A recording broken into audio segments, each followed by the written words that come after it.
거룩은 위험하다라는 제목으로 주의 말씀 증거합니다. 여러분은 지금 보시는 이 사진이 어떠한 신발인지 아시겠어요? 예. 힌트, 전기와 연결되어 있습니다. 전기는 너무 유용하고 감사한 존재죠. 어두운 밤에도 활동할 수 있게 해주고, 요즘 전기차 타잖아요. 목적지까지 데려다 주기도 하고. 평소에 이 소중함을 몰랐다가 아마 한번 단전이 되면은요, 와, 전기가 없으면 못 살겠구나, 이거 깨닫게 됩니다. 아마 지금 단전되면은요, 오늘 이 예배도 제대로 드리기가 쉽지 않을걸요. 이토록 감사한 전기이죠. 그렇지만 전기를 잘못 대하면 굉장히 위험해져요. 뉴요커들의 주요 운송 수단인 서브웨이만 봐도 알 수가 있죠. 매일 이 시설을 정비하고 관리하는 그 MTA에 일하시는 분들 계시잖아요. 우리 교회 성도들도 좀 계세요. 그래서 저는 전철을 탈 때마다 그 성도님들께 감사하는 마음으로 제가 타고 있거든요. 근데 그곳에서 일하는 성도 한 분과 제가 이야기하다가 제가 몰랐던 거를 한 가지 알게 된 게 있어요. 무엇이냐? 이 뉴욕시 서브웨이가 한국과 다른 것이 있습니다. 여러분 뭔지 아시겠어요? 그렇죠. 우리는 서브웨이라고 부르고 한국은 전철이라고 불러요. 그런데 그것만 있는 게 아니라 또 다른 차이도 있습니다. 한국 전철을 가만히 보면은요, 그 전철 윗부분에 전기와 연결되어 있는 걸 볼 수가 있어요. 그렇죠? 동력을 위에서 얻는 겁니다. 그런데 뉴욕은 어떻죠? 위에 없어요. 밑에 있는 겁니다. 이거를 third rail, 그래서 제3궤도 이렇게 번역할 수 있거든요. 아래쪽 선로 옆에 별도의 전기 레일이 있는 거예요. 여기서 전기를 받아서 열차가 움직이는 개념인 것이죠. 그런데 여기에 약 600볼트의 전기가 흐르고 있다고 해요. 그래서 잠깐이라도 접촉하면은요, 굉장히 치명적인 감전 사고로 이어질 수가 있습니다. 뉴욕 MTA에서도 제3궤도가 위험하다고 항상 경고하고 있어요. 하지만 직업 특성상 그 인근에서 일해야 되는 분들도 계시잖아요. 자, 그래서 필요한 게 뭐다? 방금 전 사진에서 본 바로 그 절연 작업파가 필요한 것입니다. 밟아도 전기가 통하지 않게 하는 것이죠. 그런데 우리에게 너무나 감사하지만 잘못 대했을 때 위험해지는 것이 또 있어요. 바로 하나님의 거룩입니다. 하나님의 거룩하심. 지난 시간 우리가 살펴본 것처럼 블레셋은 하나님의 언약궤를 전리품으로 그들의 신전에 가지고 왔지만, 도리어 하나님께서는 블레셋의 신 다곤을 자신의 전리품으로 취하셨습니다. 머리와 두 팔이 끊어진 채 엎드려진 다곤의 모습은 말 그대로 박스, 상자처럼 돼버렸어요. 결국 이 블레셋의 핵심 도시인 에그롯의 신전에는 두 개의 상자가 있게 됐는데, 하나는 하나님의 궤, 그리고 또 하나는 절단 나버린 다곤상이었던 것이죠. 하지만 이 둘은 너무나도 달랐습니다. 다곤은 사람에 의해서 일으켜지고 사람에 의해서 그것에 다시 놓여졌어요. 하지만 하나님의 궤는 어땠죠? 독한 종기로, 독종으로 인해서 그 도시를 심판했어요. 견디다 못해서 결국 블레셋 사람들은 지도에서 보는 것처럼 다른 도시로 옮겨갔죠. 처음에는 아스돗에서 시작해서 가드로 옮기고, 거기도 못 견디니까 에그론으로. 이렇게 언약궤는 블레셋 주요 도시를 순회했습니다. 스스로 움직이는 것이죠. 이것을 하나님의 자유라고 표현하기도 하는데요, 이런 하나님의 도장 깨기는 7개월간 이어졌고, 더 이상 견딜 수 없게 된 블레셋은 언약궤를 이제 그만 이스라엘에게 다시 되돌려 보내자라고 결정하기에 이르렀습니다. 그리고 실제로 이스라엘에게 도착해요. 이것이 오늘 본문의 내용이죠. 그런데 그때 예상치 못했던 일이 발생했고, 그 일의 중심부에는 다름 아닌 하나님의 거룩이 있었다는 것입니다. 과연 블레셋은 거룩한 하나님의 궤를 어떻게 돌려보냈을까요? 또한 7개월 만에 돌아온 이 언약궤를 이스라엘 백성들은 어떻게 맞았을까요? 그리고 이 이야기의 중심에선 하나님의 거룩은 우리의 삶에 어떠한 화학적 반응을 일으키며 우리의 삶에 적용돼야 될까요? 바라기는 오늘 이 아침에 오신 주님의 모든 자녀들이 하나님의 기본 속성이신 하나님의 그 거룩을 어떻게 대해야 되고 그것을 따라 우리의 삶을 어떻게 변화시켜 나가야 되는지를 깨달음으로써 그분의 거룩을 따라 사는 자들만이 경험할 수 있는 하나님의 그 기름 부어주심과 그 귀한 은혜를 받아 누리기를 주님의 이름으로 간절히 축원합니다. 블레셋의 방백들은 언약궤를 다시 돌려보내기로 결정은 했는데 문제는 어떻게 보내냐, 또 누가 보내냐, 이게 문제였어요. 그래서 블레셋 점성술가들한테 물어봐요. 어떻게 하면 좋겠냐. 그때 그들이 뭐라고 답을 주냐, 절대 빈손으로 보내서는 안 됩니다. 반드시 속건 제물을 함께 보내야 된다는 거예요. 즉 죄를 씻고 보상을 해야 된다는 것이죠. 그것이 바로 3절과 4절인데요. 함께 읽어보죠. 거저 보내지 말고 그에게 병도 낫고 그의 손을 너희에게서 옮기지 아니하는 이유도 알리라 하니 이르되 블레셋 사람의 방백의 수요대로 금 독종 5과 금기 5 말해야 하리라. 블레셋은 5개 도시국과 연맹체라고 했죠. 그 방백의 숫자를 따라서 금독종 5, 금쥐 5 이렇게 준비하라고 합니다. 자, 이제 그러면 어떻게 할지는 정해졌으니까 이거를 누가 할지, 고양이 목에 방을 누가 달지 정해야 되겠죠. 그런데 아무도 안 하려고 할 겁니다. 여러분 상상해 보십시오. 블레셋 사람들 입장에서 하나님의 궤, 언약궤가 어떻게 보였을까요? 그 궤가 도시에 들어가는 순간 전염병이 퍼져서 사람들 죽어나가는 정말 공포 그 자체 아니었겠습니까? 누구도 하나 나서는 사람이 없었을 겁니다. 자, 그때 누가 할지 블레셋 점술가들이 이렇게 제안을 하는데요. 7절의 말씀을 보면 새 수레를 하나 만들고 멍에를 메어보지 아니한 젖나는 소 2마리를 끌어다가 소의 수레를 메우고 그 위에 언약궤를 실려보내라는 거예요. 먼저 새 수레를 만들라고 합니다. 중고 수레를 사용했을 경우에 과거 이게 부정한 데 사용될 수도 있잖아요. 그래서 아예 그렇게 안 하는 겁니다. 새 수레 만들래요.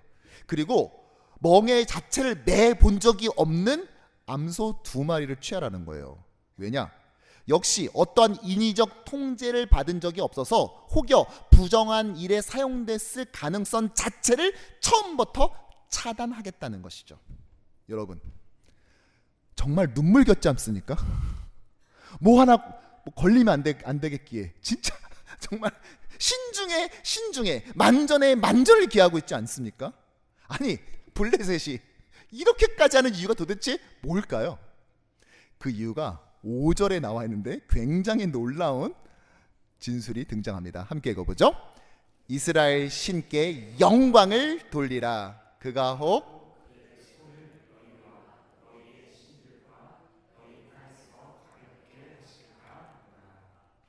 이스라엘 신 여호와 하나님께 영광을 돌리기 위해서예요.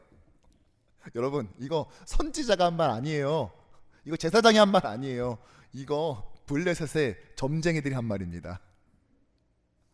아니 지난번에 이스라엘이 언약궤를 빼앗겼다는 소식을 듣고 출산을 하던 엘리 제사장의 며느리가 죽어가면서 아이 이름을 뭐라고 지었다고요? 이가봇, 여호와의 영광이 떠났다라고 했습니다. 그런데 정작 블레셋은 하나님께 영광을 돌리려고 이 애를 쓰는 아이러니를 우리는 지금 목격하고 있는 거예요. 여기서 우리는 인상 깊은 구절 한 가지를 발견할 수 있습니다. 이 블레셋 술사들이요, 자신들의 상황을 과거 출애굽 과정의 애국과 견주어 말해요. 즉 조언을 하는데요, 레퍼런스를 어디서 얻냐? 출애굽 과정에서 얻는다는 거예요. 자, 6절에 바로 그것이 나오는데, 애굽인과 바로가 그들의 마음을 완악하게 한 것 같이 어찌하여 너희가 너희의 마음을 완악하게 하겠느냐? 그가 그들 중에서 재앙을 내린 후에 그들이 백성을 가게 함으로 백성이 떠나지 아니하였느냐. 무슨 말이에요? 과거에 애굽왕 바로는 괜히 버티다가 하나님께 한 대 시게 맞고 이스라엘 백성들을 내보냈는데, 야, 우리는 맞기 전에 알아서 좀 잘해보자. 지금 이 얘기를 하고 있는 겁니다.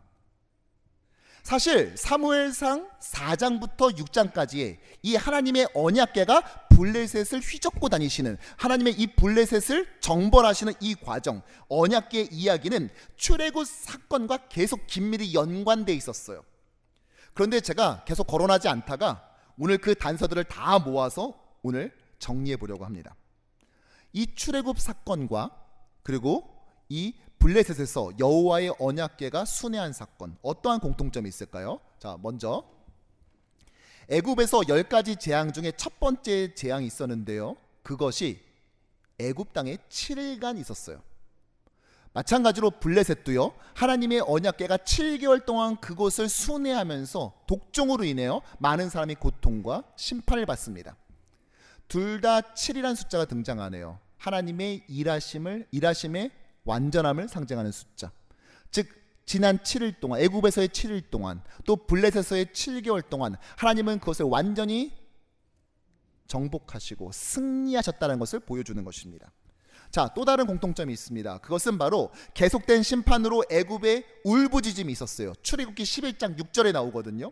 근데 사무엘상 5장 12절에도 블레셋이 울부짖었다라고 나와요. 또한 바로가 그 마음이 완악해져 계속해서 저항하죠. 그래서 막 들어줄 것처럼 하다 다시 돌아가고, 들어줄 것처럼 하다가 다시 물리고. 그런데 블레셋도 어떻게 해요? 금방 언약궤 돌려주면 될 것을 그냥 이 도시 저 도시 계속 폭탄 돌리게 하듯이 돌리더니 결국은 고난을 당하지 않습니까? 애굽은 이 10가지 재앙으로 인하여서 애굽인들이 섬겼던 그들의 신이 철저히 패배당하는 것을 보게 됩니다. 사실 10가지 재앙의 그 아이템들 하나하나는 그들이 섬겼던 신들과 긴밀하게 연결되어 있었거든요. 그러나 그들은 자신들을 섬겨주는 애굽인들을 위해 그 어떤 것도 하지 못했습니다. 마찬가지로 블레셋 어땠습니까? 그들이 섬겼던 다곤은요, 첫날 밤에 여호와의 궤 앞에 꼬꾸라지고 두 번째 날은 아예 목과 손목이 잘린 채로 엎드려져 있지 않았습니까? 결국 바로가 항복했듯이 블레셋 방백들도 백기투항해서 언약궤를 돌려보내기로 합니다. 그리고 또 하나가 있어요. 나올 때도요, 이스라엘 백성들 애굽에서 빈손으로 나오지 않았습니다. 은금 패물을 애굽인들에게 빌려서 나왔어요. 그런데 블레셋 역시 어떡합니까? 언약궤를 돌려주면서 금독종과 금귀 각각 5을 그 안에 얹어서 주님 다시 돌려보내는 것을 볼 수 있습니다. 그런데 이런 일련의 심판의 중심에는 다름 아니라 하나님의 거룩이 있다는 사실을 우리 기억해야 돼요. 모세는 출애굽 직후, 즉 홍해를 건너고 난 다음에 하나님을 이렇게 찬양하는데요. 출애굽기 15장 11절 시작. 주와 같이 거룩함으로 영광스러우며 찬송할 만한 위엄이 있으며 기이한 일을 행하는 자가 누구이니까? 아멘. 여기서 주목할 것은 하나님을 거룩함으로 영광스러운 분이라고 했다는 거예요. 뭐라고요? 거룩함으로 영광스러운 분. 즉 하나님은 거룩하기 때문에 애굽을 치셨다는 거예요. 하나님의 거룩이 애굽에게는 재앙으로 나타났고 이스라엘에게는 구원으로 나타났다고 고백하고 있는 것입니다. 즉 하나님의 거룩은 과거 애굽에게도 그리고 오늘 블레셋에게도 굉장히 위험한 존재였던 것이죠. 하지만 둘 사이에 차이점도 있습니다. 바로는 이스라엘 백성 내보낸 다음에 얼마 안 지나 마음 변해가지고 다시 잡으러 가잖아요. 그런데 블레셋은 그렇게는 안 해요. 대신 테스트를 한 가지를 합니다. 어린 송아지를 가둬둬요. 그리고 젖이 나는, 즉 출산한 지 얼마 안 된 2마리 암소를 언약궤를 얹은 수레에 묶습니다. 그리고 이스라엘 방향으로 자 출발하고 출발시키는 거예요. 이때 이 암소가 본성, 즉 모성애를 거슬러 가면서까지 정말 글로 가면은, 가본 적도 없는 그 길을 간다면 야 지금까지의 재앙 이거 다 하나님이 하신 거다 인정. 그런데 안 간다? 그러면 우연의 일치였네, 이렇게 하겠다는 겁니다. 여러분 진짜 머리 좋지 않아요? 이게 대놓고 하나님께 대들면 한 대 또 맞을 것 같으니까 차마 그렇게 못하겠고 가만히 이렇게 보면서 이게 진짜 하나님이 한 건지 아닌 건지, 나뭇잎 뜯듯이 하나님이 했다 안 했다 했다 안 했다 하면서 안 했다가 나오기를 지금 간절히, 근데 리스크를 최소화하면서 지금 하는 거잖아요. 하나님은 이렇게 머리 좋은 사람들 안 쓰고 하필이면 어리석은 저 같은 사람을 쓰는지, 참 이것도 아이러니입니다. 세상에 머리 좋은 사람 진짜 많아요. 근데 그 좋은 머리 가지고 하나님을 섬기지 왜 이렇게 하는지 참 돌아보면 우리 주변에 헛똑똑이들 참 많아요. 그렇죠? 자, 그렇다면 이 두 암소 출발! 어디로 갔을까요? 자, 지도를 보여줄까요? 자, 블레셋의 에그론에서 출발해서 어디로 가냐? 이스라엘의 그 국경 마을인 벳세메스로 갑니다. 한 번 더 눌러주시죠. 이 거리가 어느 정도냐? 한 번 더 눌러주시죠. 14km, 한 9마일 정도 돼요. 진짜 가깝죠? 얼마 안 되잖아요. 그렇죠? 이 정도까지 거리입니다. 여기서 아마 뭐 리를렉 정도? 그렇죠? 뭐 그레이넥 채 미치지 않는 그 정도의 거리밖에 안 되는 그곳으로 소를 출발시킨 거예요. 자, 이때 소의 모습을 이렇게 설명하는데요. 12절의 말씀을 보면 함께 읽죠. 암소가 벳세메스 길로 바로 행하여 대로로 가며 갈 때 울고 좌우로 치우치지 아니하였고. 여러분, 멍에를 져본 적이 없어요. 그러니까 이게 서로 삐뚤빼뚤 해야 되는데 어떻게 하죠? 안 삐뚤거려요. 둘이 마음을 합쳐서 마치 평소에 해본 것처럼 좌우로 치우치지 않고 곧장 벳세메스 이스라엘 향해서 들어갑니다. 근데 중요한 게 있어요. 휘바람 불명하지 않습니다. 어떻게 해요? 울며 갔어요. 울며. 소들이. 저는 이제 시골 생활을 못 해봐서 잘 모르는데 어렸을 때 소를 좀 키워보신 분들, 소에 관련해서 이제 좀 이렇게 좀 지식이 있는 분들이 있어요. 먹는 거 말고 키우는 거에 있어서. 자, 우리가 볼 땐 다 음무하고 우는 게 다 똑같이 들리잖아요. 아니라는 거예요.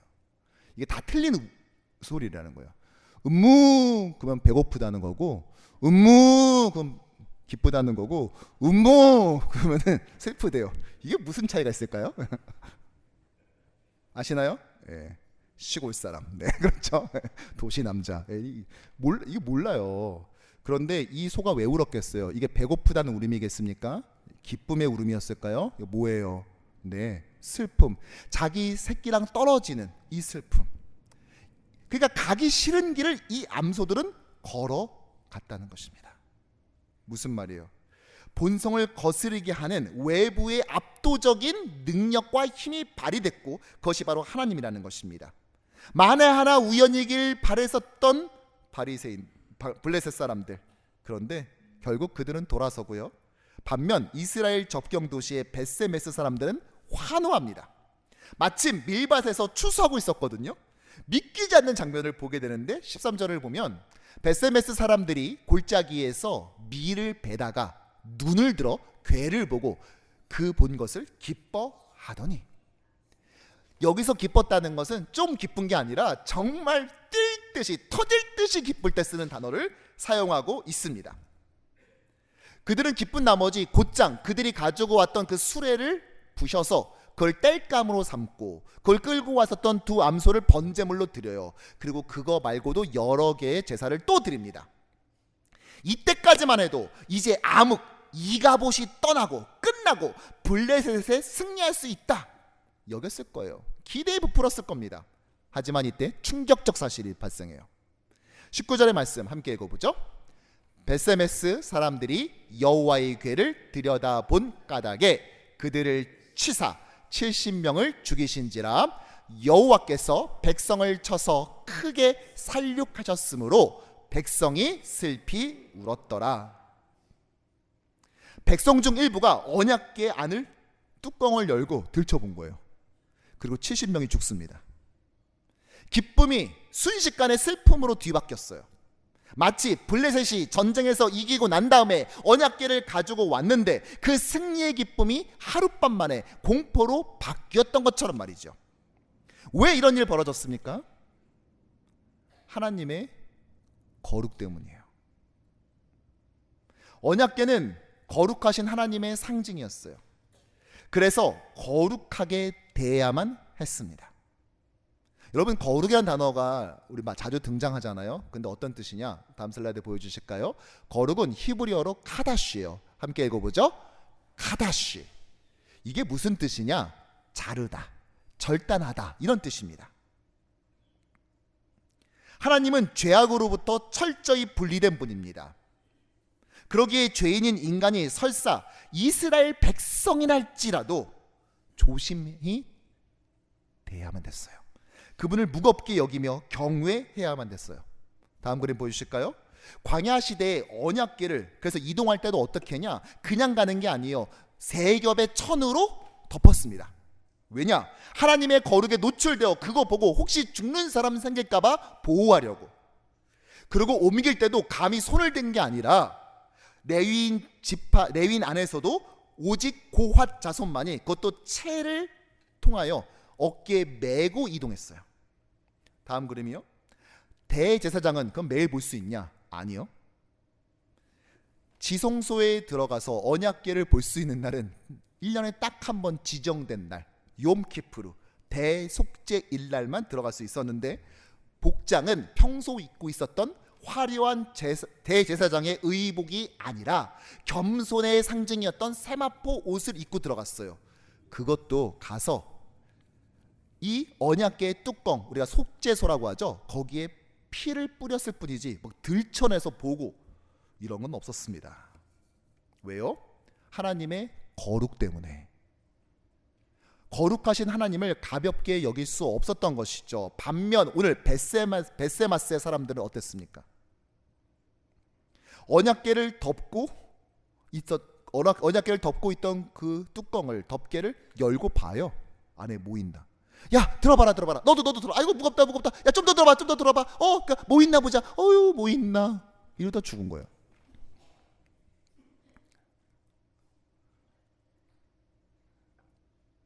여러분, 여기서 봤다는 단어는 그냥 봤다는 게 아니에요. 이거 히브리어 수거인데요. 구경거리 삼아 봤다는 말입니다. 핵심은 하나님의 거룩에 대한 경외심이 결여되어 있다는 것이죠. 이렇게 죄인은 하나님의 거룩과 충돌하는 순간 죽게 되고 기쁨은 공포로 바뀝니다. 결국 하나님의 거룩은 블레셋에게나 이스라엘에게나 모두 뜨거운 감자였던 것입니다. 죄인된 인간이 하나님의 거룩을 가장 선명하게 마주하는 시간은 사실 이 예배이죠. 그러기에 우리의 넥스트 스텝은요, 예배에서부터 시작해야 될 줄로 믿습니다. 지난주부터 우리는 2부와 3부 예배를 9시와 11시 정각에 시작해요. 그 전까지는 15분 전부터 찬양을 시작했는데 이젠 정각에 시작합니다. 왜요? 거룩하신 하나님께 그의 합당한 예배를 드리기 위해서. 사랑하는 성도 여러분, 찬양부터가 예배의 시작인 것입니다. 제가 찬송가를 부를 때도요, 우리가 예배를 시작하고 사도신경 다음에 하는 찬송가 한 장을 부르잖아요. 제가 그런데 여러분 가끔씩 당황스러울 때가 있을 거예요. 무슨 찬양인지 잘 몰라서, 잘 모르는 찬양. 오늘 불른 우리 찬양 아마 여러분들 익숙한 찬양은 아닐 것입니다. 찬송가 새 찬양 62장 고요히 머리 숙여. 잘 아세요? 즐겨 부르세요? 저도 잘 몰라요. 제가 일주일 동안 연습했습니다. 성가대도 그렇죠? 근데 왜 이렇게 할까요? 여러분, 우리가 뭐 찬송가가 중요하다, 찬송가를 자주 불러야 된다 얘기는 하시지만 솔직히 600여 개 되는 찬송가 중에 여러분 알고 계신 찬송가 몇 장이나 됩니까? 한 30장은 될까요? 40장은 되겠습니까? 결국 익숙한 찬양, 아무 생각 없이 입에 딱딱 붙어있는, 특별히 생각하고 의미를 돌아보지 않아도 얼마든지 불러낼 수 있는 그 찬양, 찬송가는 600장이나 묶어놓고는 맨날 부르는 찬양만 부르면서 마치 찬송가의 수호자라도 된 것처럼 생각하는, 이거 아니잖아요. 내가 익숙하지 않다 할지라도 하나님께 올려드린다면 내가 배워서라도 하겠습니다. 아니, 오히려 낯설기 때문에 그 가사 하나하나가 새롭게 들어오고 나한테 하나하나가 허투루 내뱉을 수 없는 가사가 되는 것, 그거 한번 연습하자는 거예요. 익숙한 찬양만 매일 불러내는 것이 아니라 새로운 찬양을 연습하고 준비하면서, 주님, 제가 오늘 이 예배 익숙한 찬양 딱 불러내는 것이 아니라 일주일 동안 이 찬양을 알기 위해서 제가 연습을 하고 준비하고 시간을 써서 이 예배를 사모했습니다 하는 그 마음을 가져보자는 것입니다. 그래서 낯설지만 제가 가능하면 순서대로 한 장 한 장 매주마다 하는 겁니다. 단 너무 낯선 거는 저도 좀 피하는 경향은 있어요. 몇 개는 건너뛰었죠. 네. 그러나 가능하면 새로운 찬양을 배우는 그 노력, 왜냐? 그분은 익숙함의 하나님이 아니라 거룩하신 하나님이기 때문에 나의 진실됨과 나의 노력과 땀을 들여야만 되기 때문인 것이죠. 사실 설교와 축도 외에는요, 예배의 모든 요소는 아래에서 위로, 즉 인간이 하나님께 올려드리는 겁니다. 그렇죠? 축도는 안수받은 목사가 하나님을 대신해 축복을 선언하는 행위이고, 설교는 목사가 하나님을 대신해 대언하는 작업입니다. 그런데 나머지들, 기도, 헌금, 성가대, 신앙고백, 그리고 찬양, 다 아래에서 위로 올리는 거잖아요. 하나님께 올려드리는 거잖아요. 그런데 그 하나님은 어떤 하나님이다? 거룩의 하나님. 그 거룩의 위험성을 우리가 제대로 인지한다면, 그것을 가볍게 여기지 않고 카바드, 무겁게 경외할 줄 안다면은요, 우리의 찬양은 어때야 될까요? 찬양 시간에 나는 지금 현재 어떠한 예배자로 서 있습니까? 멀뚱히 가만히 있습니까? 아니면은 가사 하나하나에 비록 잘 모르는 찬양이라 할지라도 나의 모든 걸 던져가며 찬양합니까? 사실요, 제가 찬양을 할 때마다 목사님, 저는 깜짝 놀랐다고, 담임 목사님인데 찬양을 하시는데 막 너무 열정적으로 찬양해서 자기 처음에 담임 목사님 아닌 줄 알았다고 저한테 그랬어요. 여러분, 편견입니다. 모든 담임 목사님들 다 열심히 찬양하십니다. 네.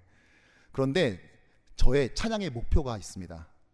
제가 몇 년 전 한 집회에서 봤는데요, 전 찬양을 할 때마다 저는 그분들의 찬양을 뛰어넘는 게 제 목표예요. 이 시간 짧게 그 동영상을 보도록 할까요?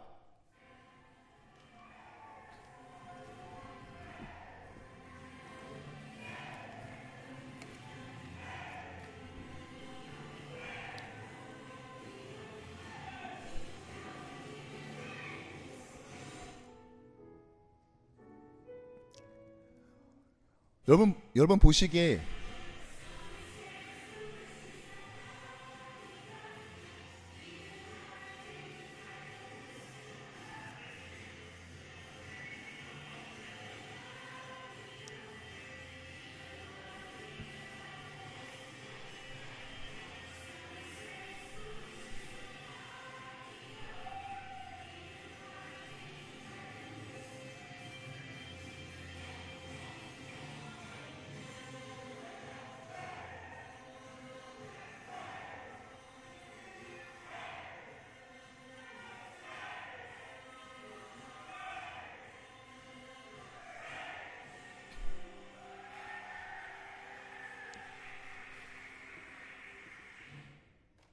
아마 이 찬양 영상을 보시면서 뭐 특별한 게 없어 보이는데, 그냥 일반적인 중고등부나 청년부의 찬양 집회 같은데 아마 생각할 수도 있습니다. 사실 이 찬양은 무엇이냐면요, 장애를 가진 성도들이 모여서 가진 집회예요. 인도한 형제도 장애를 가지고 있는 성도입니다. 제가 평소 이 장애 사역에 관심이 있다는 걸 안 선배 목사님이, 김 목사 그러지 말고 이 장애인들을 위한 집회가 1년에 한 번씩 모이는 곳이 있어, 한번 와보는 게 어때? 그래서 제가 뉴저지까지 찾아갔어요. 큰 홀에 그곳에 많은 장애인들이 모였습니다. 그리고 하나님을 찬양하는데요, 발달 장애도 있고, 또 그 안에서 뭐 다운 신드롬 가진 우리 형제도 있고, 또 어티즘, 또 복합 장애를 가지고 있는 다양한 우리 장애를 가진 성도들이 있었어요. 하나님을 찬양하는데요, 처음부터 끝까지 얼마나 진실되게 찬양하는지, 앉아서 찬양하는 사람이 한 명도 없습니다. 다 일어나서, 때로는 몸이 좀 불편함에도 불구하고 자기가 자유롭게 쓸 수 있는 신체 기관을 가지고, 아니 좀 부자연스럽다 할지라도 그것까지 다 해서 어떻게 하나님을 더 영화롭게 할까, 영광 돌릴까, 그 거룩하신 하나님께 어떠면 최선의 것을, 최고의 것을 최선으로 드릴까, 그것을 몸소 보여주는데요, 제가 순간 이 생각이 들더라고요. 나의 찬양은 하나님 보시기에 이분들의 찬양을 앞설 수 있는가? 하나님 보시기에 야, 김 목사 너의 찬양이 그래도 야, 저 친구들보단 좀 낫다. 너 확실히 목사니까 목사다 라고 인정받을 수 있을까? 저는 그래서요, 그 다음부터 찬양할 때요, 저는 저분들의 찬양을 뛰어넘는 게 제 목표입니다. 여러분은 어떻습니까? 우리의 찬양을 받으시는 분이 거룩한 하나님이라는 사실을 의식하며 찬양하고 있습니까? 오늘 베세메스 사람들은 언약궤가 돌아오자 기뻐했어요. 그리고 번제뿐 아니라 다른 여러 제사도 드렸습니다. 지금 말로 하면 예배도 여러 번 드린 겁니다. 그런데 그 안에 하나님에 대한 경외가 없었어요. 카바드, 무겁게 여김이 없었다고요. 그 예배가 그들의 죽음을 막아주지 못했다는 사실을 기억하십시오. 왜죠? 경외가 없는 기쁨은 예배가 아니라 그저 가벼움이기 때문입니다. 기쁨 자체에 문제가 있다는 것이 아니라 경외 없는 기쁨이 문제인 것입니다. 그들은 언약궤를 하나님의 거룩이 아니라 내가 언제든지 마음대로 할 수 있는 신기한 물건쯤으로 여겼어요. 그래서 예배처럼 보였지만 경외는 없었던 것이죠. 사랑하는 성도 여러분, 기쁨은 경외를 대신할 수 없습니다. 하나님은 우리의 감정보다 태도를 먼저 보세요. 그러기에 교회의 사명은요, 성도를 행복하게 만드는 데 있는 것이 아니라 성도를 거룩하게 만드는 데 있는 줄로 믿습니다. 거룩이 결여된 행복은 가짜입니다. 그런 면에서 올해 우리가 목표하는 이 네스트 처치는요, 바로 성도를 거룩하게 만드는 공동체로 성장하는 거예요. 오늘 상반기 구역 모임을 시작합니다. 서로의 거룩을 지켜주는 둥지가 되기를 축복합니다. 이동 중인 언약궤가 세 겹의 천으로 싸서 주변의 사람들을 보호했듯이 우리도 서로의 연약함을 기도로 덮어주고 세상의 유혹으로부터 거룩을 지켜내도록 격려하는 바로 그런 둥지 교회가 되보자고요. 자, 과연 70명이나 죽은 이 베세메스의 사람들은 과연 어떻게 했을까? 놀라운 대처를 합니다. 어떻게 놀랍냐? 전에 블레셋이 했던 것과 정확히 일치한 대처를 해요. 21절에 보면 이렇게 말하는데, 시작. 전령들을 기럇 여아림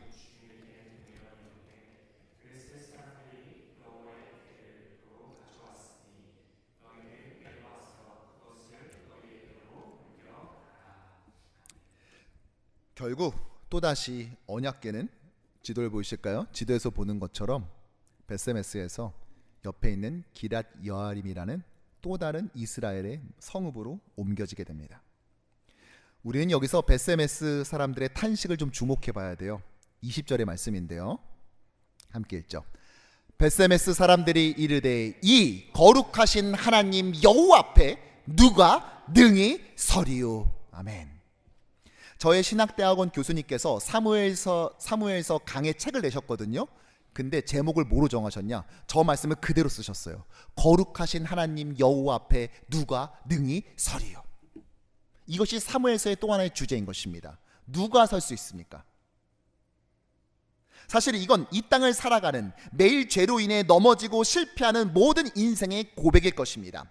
그럼에도 우리가 하나님의 거룩 앞에 어떻게 설 수 있겠습니까?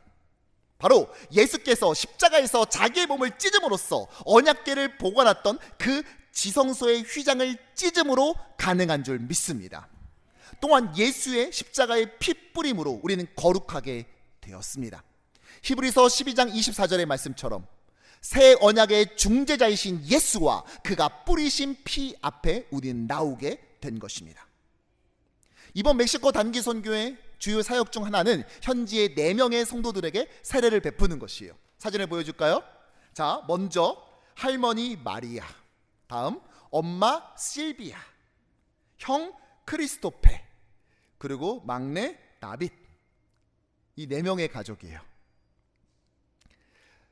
참 안타깝게도 할머니와 엄마는요, 두 분 다 남편을 병으로 먼저 떠나보냈어요. 그리고 어렵지만 이 살림을 꾸려나가고 있습니다. 그러다가 작년에 우리 멕시코 단기 선교팀이 다녀간 후에 그 세례를 주는 모습을 보고 우리들도 받고 싶다고 사모하게 된 거예요. 그래서 세례 교육을 정말 더 열심히 가르쳤거든요. 근데 작년 원래 10월에 받기로 돼 있었어요. 우리 10월에 또 한 팀이 가기로 했었는데 미국의 여러 여건상 우리가 당분간 좀 미룬 거예요. 그래서 10월에 받기로 한 세례가 11, 12, 1, 2, 3 5달이나 더 열심히 공부하게 됐어요. 이번 멕시코 단기 선교팀이 가기를 가장 많이 기다리는 사람이 바로 저 가족입니다. 저 마리아 자매 가족. 여러분, 저 가정을 위해서 기도해 주십시오. 저는 세례를 준비하면서 지금 이런 마음을 갖고 있어요. 우리가 바울이 빌립보에서 전도하다가 감옥에 갇히잖아요. 그때 그 감옥의 간수가 뭐라고 합니까? 내가 어떻게 해야 될까요? 그랬더니 뭐라고 답하죠?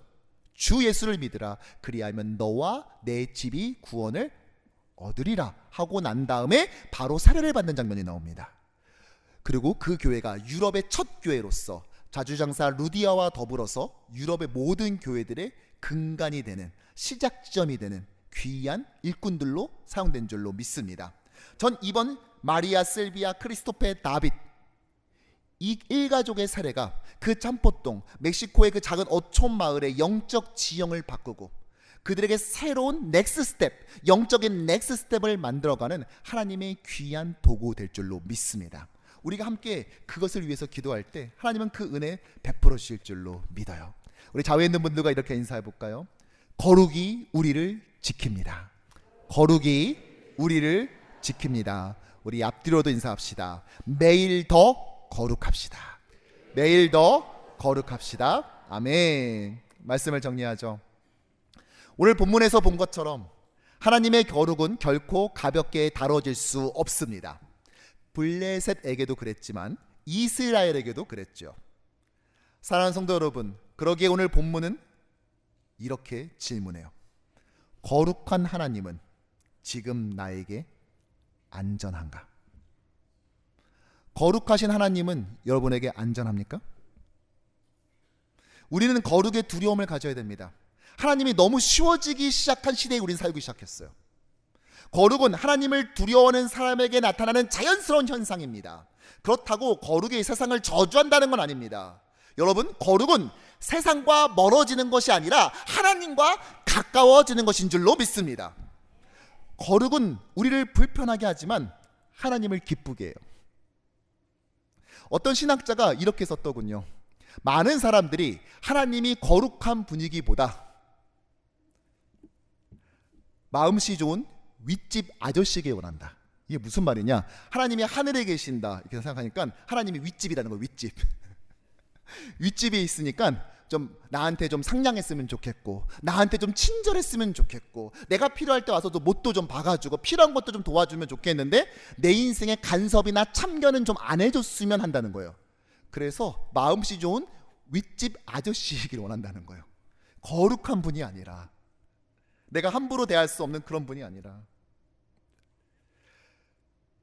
사랑하는 성도 여러분, 거룩은 세상이 말하는 안전한 삶을 보장하지 않습니다. 대신 하나님과 함께 하는 삶을 약속합니다. 세상의 관점에서 거룩은 위험합니다. 왜요? 우리의 옛사람을 죽이기 때문에. 그러나 하나님의 관점에서 봤을 때 우리의 거룩이야말로 카다시, 이 단절이야말로 우리 안에 영적 암덩이들을 잘라낸 줄로 믿습니다. 그래서 우리의 영혼을 매일마다 더욱더 건강하게 만들어줄 거예요. 우리가 더 거룩할수록 우리는 더 건강해지는 삶을 살게 될 것입니다. 지난번 썸머타임이 시작됐죠. 수면 방해로 이것이 싫다는 분들도 계시지만 저는 좋아요. 왜냐? 비록 잠은 1시간 잃었지만 햇빛은 그만큼 더 얻었기 때문에. 나의 삶에도 세상이 추구하는 가짜의 평안은 잃어버릴지 모르겠지만 거룩, 참된 빛이신 하나님을 닮아가는 삶의 흔적들로 더욱더 가득 채워지기를 소원합니다. 여러분, 마귀가 두려워하는 교회는 큰 교회가 아니라 거룩한 교회입니다. 바라기는 오늘부터 시작되는 이 구역 모임이 그저 이민 생활에 위안과 안식을 주고 평안함을 주는 곳이 아니라 세상과 카다시, 단절, 구별된 하나님의 백성으로 살아가도록 사랑으로 거룩을 서로 권면하는 따뜻한 네스트 처치 둥지교회 되기를 주님의 이름으로 간절히 축원합니다.